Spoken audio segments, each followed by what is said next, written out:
রাজনীতি কোনো মঞ্চ না, এটা আয়না।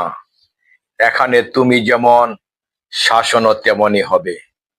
যেদিন তুমি বলো আমার কিছু করার নেই, সেদিনই অন্য কেউ সিদ্ধান্ত নেই তোমার ভবিষ্যৎ নিয়ে। ভোট শুধু কাগজে না, ভোট হলো সাহস, ভোট হলো প্রশ্ন, ভোট হলো প্রতিবাদ। চুপ থাকা নিরপেক্ষতা না, চুপ থাকা সম্মতি। যখন অন্যায়কে মেনে নেওয়া হয়, তখনই জন্ম নেয় সবচেয়ে ভয়ঙ্কর শাসন।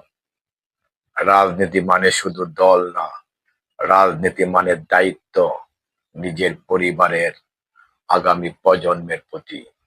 আজ তুমি যদি প্রশ্ন না করো, কাল তোমার সন্তানরা করবে, আর তখন উত্তর দেওয়ার সুযোগ থাকবে না। উঠে দাঁড়াও, কণ্ঠ দাও, ভুলের বিরুদ্ধে নয়, ভুলের নীরবতার বিরুদ্ধে।